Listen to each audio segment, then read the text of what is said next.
Saya balik pada soalan-soalan tadi, kepada ni Ustaz Fathul Bari dulu. Ulama muda nak pergi buat hudud pula ni, macam mana cerita? Okey, tak apalah. Apa soalan yang berkaitan tadi, silakan. Bila nak tarbiyah UMNO suruh buat hudud. Tapi neripas pun tak buat lagi lah, tak apalah. Bismillah, wassalatu wassalamu ala rasulillah, amma ba'du. Tuan-tuan dan puan-puan sekalian, pertama sekali terima kasih kepada abang yang bertanya tentang isu bila ulama muda UMNO nak tarbiyah UMNO sendiri untuk laksanakan hukum hudud. Tuan-tuan dan puan-puan sekalian, dalam dakwah, secara umumnya dalam dakwah ada prioriti dan keutamaan yang perlu kita berikan. Apabila Nabi SAW mengutus Mu'adz ibn Jabal ke Yaman, kata Nabi kepada Mu'adz, "Falyak innaka taqdumu qauma ahli kitabin, falyakun awwala ma tad'uuhum ilaih syahadata an la ilaha illallah wa anna Muhammadar Rasulullah," dan seterusnya hingga ke akhir hadis. Kata Nabi kepada Mu'adz, apabila Nabi SAW menghantar Mu'adz ke Yaman, Nabi bersabda, "Sesungguhnya engkau wahai Mu'adz akan mendatangi golongan daripada kalangan ahli kitab, maka jadikanlah perkara pertama untuk kamu seru mereka adalah syahadata an la ilaha illallah wa anna Muhammadar Rasulullah," iaitu persaksian tidak ada ilah yang berhak disembah dengan benar melainkan Allah Subhanahu wa taala, dan Muhammad itu pensuruh Allah. Pada hari ini kita mengambil remeh, memandang enteng terhadap isu syahadah, terhadap isu tauhid, pengesaan Allah Subhanahu wa taala, dan terhadap persaksian bahawasanya Muhammad itu pensuruh Allah Subhanahu wa taala. Jadi hasil daripada memandang remeh isu ini menyebabkan memberi kesan kepada praktik amalan itu sendiri. Kalau kita mengenepikan isu akidah, macam mana kita nak menarik ataupun nak mengembalikan kepercayaan manusia kepada hukum hakam yang ditetapkan oleh syarak itu sendiri, oleh Allah dan Rasul, keimanan kepada Allah Subhanahu wa taala yang belum sempurna, penjelasan tentang agama Allah Subhanahu wa taala yang belum sempurna. Kalau pada hari ini seperti yang disebut oleh Tuan Ibrahim, Tuan Man sebentar tadi, Datuk, tentang bagaimana PAS ini dari masa ke semasa perlu mentarbiah di AP itu sendiri. Kalau PAS mentarbiah di AP yang masih belum Islam kepada Islam, maka orang Islam sepatutnya mentarbiah orang Islam agar Islam itu menjadi lebih baik. Soal bila dan bagaimana, alhamdulillah kita diberi ruang, dan kita sekarang ini dalam proses merancang, dan perancangan kita ada 2-3 perancangan yang telah diluluskan, alhamdulillah, dan perkembangannya dari masa ke semasa sama-sama kita doa. Saya nak tuan-tuan dan puan sekalian yang bertanya dan sebagainya, mari sama-sama kita doa untuk kebaikan ini, bukan berdoa untuk keburukan dan kemusnahan. Itu satu. Yang kedua, soalan UMNO sama ataupun tidak dengan manhaj Rasulullah sallallahu alaihi wasallam. Soal persamaan manhaj, daripada awal kita bercakap tentang sistem demokrasi itu sendiri sama ataupun tidak dengan manhaj Nabi sallallahu alaihi wasallam. Demokrasi dipersetujui oleh pelbagai pihak. Jadi bila kita bercakap tentang dasar itu sendiri, dasar itu sudah bercanggah. Walau bagaimanapun, keberadaan kita di dalam sistem ini menuntut untuk kita memaksimumkan apa yang kita boleh ketengahkan tentang Islam dan meminimumkan sesuatu yang bercanggah dengan Islam. Bukan meredai dan duduk dan berseronok pula dengan sistem dan manhaj yang sedia ada. Ini adalah sikap syariah. Kata Nabi, "Usikum bitaqwallah was-sam'u wat-ta'ah wa in 'abdan habsyiyya." Aku wasiatkan kepada kamu agar kamu bertakwa kepada Allah Subhanahu wa taala dan kamu mendengar dan taat walaupun yang memerintah kamu itu hamba abdi, abdan habsyiyya, hamba abdi yang berkulit hitam, hamba yang berkulit hitam. Kalau nak dilihat package asal yang ditentukan untuk menjadi ulil amr, mesti orang yang merdeka, bukan hamba. Jadi hadis ini secara jelas dijelaskan antara tokoh yang menjelaskan hadis ini, Syekh Muhammad bin Shalih Al-Utsaimin. Antara beliau menyebut perkataan tentang abdan habsyiyah, hamba yang habsyi ini, bahawasanya naiknya sesuatu pemimpin dari masa ke semasa, yang mana perlu kita memberi pengiktirafan walaupun pemimpin tersebut tidak cukup syarat-syaratnya. Kalau kita tidak menginginkan pemimpin tersebut berada di peringkat tersebut ataupun di mana-mana tempat, di mana-mana kedudukan, maka jatuhkanlah dengan cara yang prosedurnya, cara pilihan raya yang sedia ada. Lakukan pilihan raya, masuk dalam pilihan raya dan sebagainya, maka jatuhkan dia. Bukan dengan cara memaki hamun, mengkritik, menggelak. Saya belum bukanlah saya nak jawab soalan yang diajukan kepada Tan Sri sebentar tadi. Soalan isu menggelak.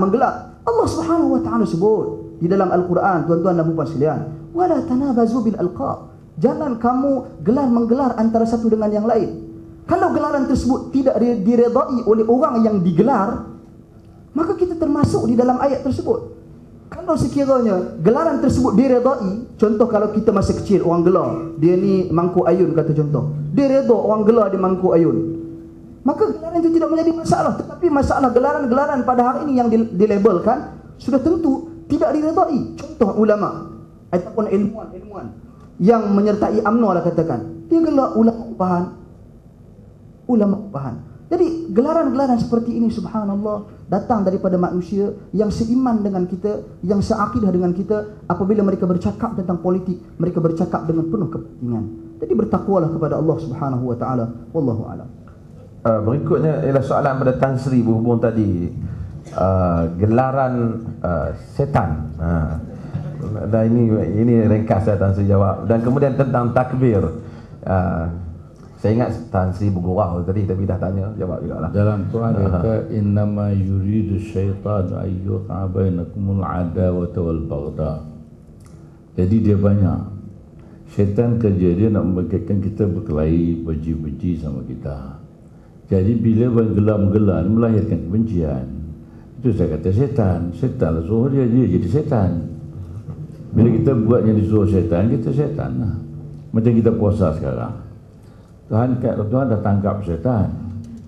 Tapi pasal apa banyak syaitan? Pasal kita ni jadi syaitan. Setahun kita dilatih oleh syaitan suruh buat apa, kita ikut. Jadi sifat syaitan tu sudah tak yang dikata syayatinil insi wal jin. Jadi kita jadi syaitan. Duk mengumpat juga, duk mengata juga, duk menghamun juga dalam bulan Ramadan. Padahal dia kata penghujung Ramadan untuk mengembalikan manusia kepada kemanusiaan. Itu asal. Mengembalikan manusia kepada kemanusiaan. Asal manusia apa? Fitrah. Dia tak buat begitu. Tapi pasal tu dia pakai puasa, hendaklah berpuasa telinga, hendaklah berpuasa mata, hendaklah berpuasa lidah, hendaklah berpuasa anggota badan. Tapi itu je itu buat. Syaitan, rupanya syaitan tu ada. Pasal tu saya kata syaitan. Bila dia buat benda yang disuruh syaitan, syaitan lah dia. Termasuk syaitan syayatinul ins. Kedudukan dia. Itu menggelap, tak boleh. Memang diharamkan oleh Allah Subhanahu wa taala menggelar. Siapa buat dia? Nabi gelar Abu Hurairah mana? Bubuh bapa kucing. Dia duk main anak kucing boleh berjubah dia. Jadi Nabi kata kamu ni macam bapa kucing lah, jaga kucing. Dia suka pula, tak apa. Kalau saya suka orang panggil saya anjing, tak apa lah. Tapi saya tak suka. Tapi saya tak suka orang yang dia kata, syaitan bukan dia. Kita berzikir ni pun dia ada tempat. Adakah pernah kita dengar Nabi tengah bersyarah takbir? Ada? Tak ada. Zaman tu tak ada. Zaman sahabat pun bersyarah orang takbir, tak ada. Ini jangan bersyarah. Tapi kalau orang bukan dia, bukan orang dia, sikit tak ada takbir. Lagi syaitan. Itu aja. Itu jadi buat kacau. Ini yang banyak. Jadi ada tempat kita nak takbir. Ada tempat. Hari raya memang hari bergembira. Tapi itu pun dia suruh takbir. Ada takbir muqayyad, ada mursal. Mursalnya pun banyak mana. Tapi hari-hari ada takbir. Takbiratul ihram itu wajib. Nah, bertasbih itu sunat. Tasbih, takbir, tahmid itu pas sembahyang itu sunat. Jadi tengah-tengah macam takbir tak ada. Saya ingat saya tua 20, bukan 20, 72. Saya nak sebut saya 27. Bila orang tanya saya kata umur saya 27. Memang hati muda. Buat macam mana? Badan je tua. Jadi 72 tahun daripada kecil dia mengikuti ulama sana, ulama sini. Tu guru mengajak sana masjid mana surau ikut. Tak pernah ada takbir. Tak ada. Ini akhir ni. Kadang-kadang terganggu tengah bersyarah. Jadi tu saya kata bukan tempat dia. Walaupun hadis tu dibacakan, bila seronok kita memang seronok. Tentu bila kita bila dapat anak, kita suruh azankan dia. Mulai dengan takbir. Tak ada masalah. Jadi jangan kita pergi reka ikut suka kita. Rosak. Tuan Ibrahim mungkin ulas sikit tentang isu gereja tadi. Ya, sebelum terima kasih Tuan dan sahabat-sahabat sekalian. Tentang isu gereja ni saya nak kait juga soal apa disebut oleh Tuan Sri, soal takbir ni. Saya ingat cuma takbir ni lebih baik pada hidup Melayu lah. Daripada kita duduk ceramah hidup Melayu pahala tak dapat, apa pun tak dapat. Jadi saya fikir kalau kita takbir sekurang-kurangnya kita ingat pada Allah, kita besarkan Allah, kita tak larang. Cuma Tan Sri kata terganggu ceramah tu, mungkin dia jarang dengar lah. Kalau orang biasa dengar, okey. Sikitlah sentuh soal gereja. Saya setuju apa disebut oleh Dr. Rizwanti soal perkara prinsip yang kita buat penegasan, dan saya fikir PAS kita telah keluar kenyataan rasmi tentang ini. Cuma saya tak dengar kenyataan rasmi daripada UMNO. Ya, kenyataan rasmi daripada PAS kita dah keluar. Minggu lepas kita telah buat pertemuan dalam mesyuarat berjenjang politik, kita telah keluar kenyataan rasmi PAS bahawa kita PAS sebagai sebuah parti Islam, dasar kita Quran hadis, kita berpegang pada prinsip mempertahankan akidah umat Islam. Ya, dan kita di waktu yang sama kita tegas bahawa sebarang elemen yang cuba merosakkan Islam merupakan perkara yang besar, bukan perkara kecil, bukan perkara yang tak boleh jual dengan parti-parti politik dan sebagainya. Ini ketegasan kita. Di waktu yang sama kita minta supaya pihak JAIS yang kena segera, saya setuju apa disebut tadi, segera selesaikan isu ni. Jangan timbul polemik, akhirnya orang bincang, orang bahas, orang dikata macam-macam. Dia tidak baik bagi negara. Ya, kalau sekiranya sampai bahan-bahan bukti keluar dalam YouTube, keluar merata-rata, sedangkan siasatan masih berjalan, bagaimana bahan-bahan yang ini keluar? Dan jangan ambil masa yang lama, sebab bila ambil masa lama, dia timbul polemik. Bila polemik, kita tahu media sekarang ni media yang tanpa kawalan. Tak ada siapa yang boleh kawal.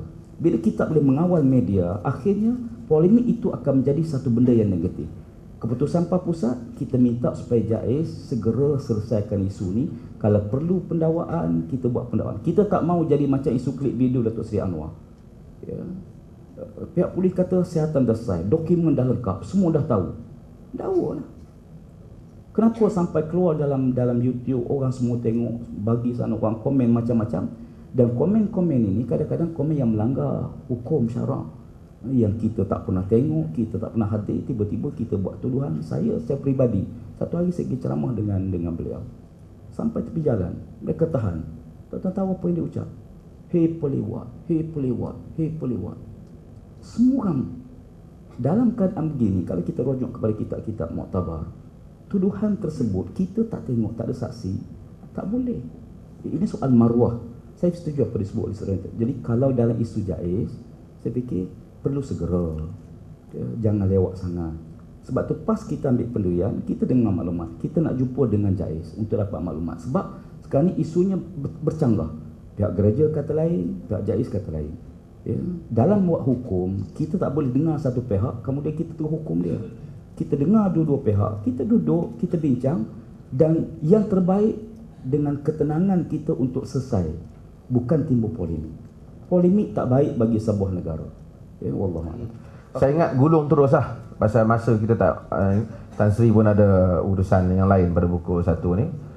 Kemudian tentang soalan pada Tan Sri ni banyak, tapi saya pergi kepada Ustaz, pada Tuan Ibrahim dulu sebab kita patah balik.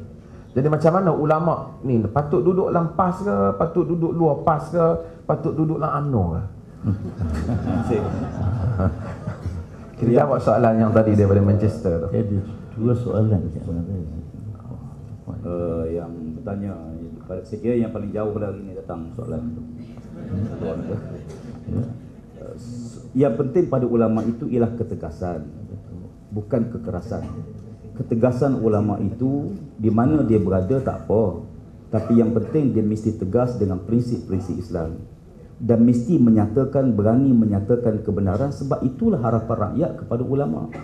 Soalnya kalau sekiranya ulama, saya pun dapat, kalau ulama dalam politik dia tak ada halangan, dia boleh hentam di belakang, dan apa disebut tadi, dia boleh masuk dewan, masuk parlimen, dia bercakap dengan pembuat dasar, berdepan dengan pembuat dasar sendiri, bukan bercakap jauh. Saya petik kata-kata Menteri Besar Kelantan. 40 tahun saya duk ceramah, duk mengajar, duk ajak rakyat jangan berjudi, judi haram, judi haram. Tapi orang berjudi juga. Tapi bila kita dapat kuasa pemerintahan, dengan sepucuk surat kita boleh tutup premis perjudian. Maknanya yang penting ialah ulama tadi, ya, bila dia ulama dan dia boleh praktik apa yang disebut oleh Allah dalam Al-Quran Al-Karim. Dia bukan bercakap, tapi dia boleh buat, dia boleh buktikan apa yang Allah perintah. Dan itulah sebaik-baiknya. Sebab itu saya fikir, kalau ulama yang tak betul, pandangan saya lah, kalau dalam UMNO memang tak betul lah. Sebab pada pandangan saya, bukan soal apa, ya, balik pada asal pengiktirafan. Ya, pengiktirafan. Ya, kalau pandangan ulama didengari, dipimpin dan sebagainya, saya fikir itu satu perkara yang besar. Dan ialah mungkin bari cadang supaya kita beri. Saya tengok dalam konteks, ya, dalam konteks ulama bila duduk dalam parti politik, politik ialah untuk kekuasaan, untuk mendapat kuasa penentu kepada sistem dalam negara. Sistem itu mesti diolah, disusun oleh mereka yang betul, yang baik, yang tepat. Bayangkan kalau sekiranya kepimpinan diurus oleh orang yang tidak bermoral. Disebut dalam hadis, iza wusidal amru ila ghairi man ahlihi fantaziru sa'ah. Bila sesuatu jawatan diberi kepada orang yang tidak layak, tunggulah kehancuran. Dan sekarang kita tengok kehancuran moral, kehancuran akidah, kehancuran semua, ya. Dan ini menggambarkan yang kita lantik selama ini tak betul. Kalau kita berjalan di atas landasan betul, hasilnya mesti baik. Kalau kita berjalan, tiba-tiba kita tengok hasil yang tak baik, kita beritahu nak pergi Kelang, tapi kita sempang ke kanan, tiba-tiba sampai di Kuala Lumpur, sampai ini tak betul jalan. Tak betul. Ya, jalan itu mesti betul. Lantaran itu prinsip-prinsip ini saya fikir kita harus duduk, dan ketegasan ulama itu penting.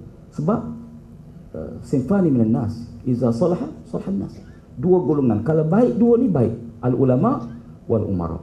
Sebab itu bila ulama berani menegur, dan bila pemimpin sedia mendengar nasihat ulama, dan ulama sedia tegah dengan prinsip, dia akan jadi kebaikan.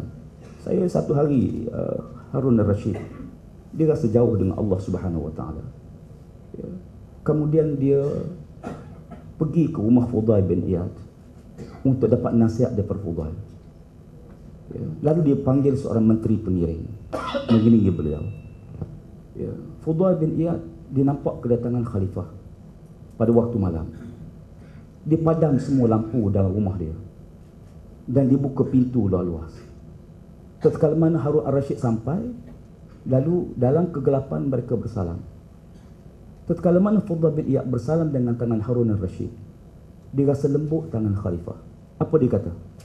Alangkah baiknya kalau tangan yang lembut ini tidak dihumban ke neraka oleh Allah. Mendengarkan kata-kata Fudail, Harun al-Rashid terus menangis. Bila menangis, menteri pengiring kata apa dia? Hei Fudail, sepatutnya kamu gembirakan khalifah, bukan menyebabkan khalifah bersedih. Ya. Lalu mendengarkan kata-kata itu, Fudail bin Iyad tanya Harun al-Rashid, wahai Harun al-Rashid, siapa dia ni? Lalu kata Rashid, dia menteri pengiringku. Apa kata Fudail? Wahai Harun, menteri macam ni dia boleh menyenangkan hati kamu dunia, tapi dia tak boleh menolong kamu nanti di akhirat. Ya. Lalu Fudail mempersilakan Harun masuk ke rumah dia. Masuk rumah gelap. Ya. Lalu Harun Rashid tanya, kenapa rumah kamu gelap? Apakah kamu tak ada duit nak beli minyak, nak beli pelita? Lalu kata Fudail, sengaja aku padamkan lampu kerana aku tengok kamu duduk dalam cerah siang dan malam. Aku bimbang kalau kamu lupa waktu gelap kamu nanti dalam kubur. Tuan-tuan sekalian, saya nak ambil ini dalam konteks umum nasihat untuk kita Ramadan, kita ambil kebaikan bahawa yang penting alangkah baiknya kalau pemimpin mendengar nasihat para ulama dalam mentadbir mengurus negara, dan alangkah baiknya kalau ulama bertegah dengan prinsip tersebut.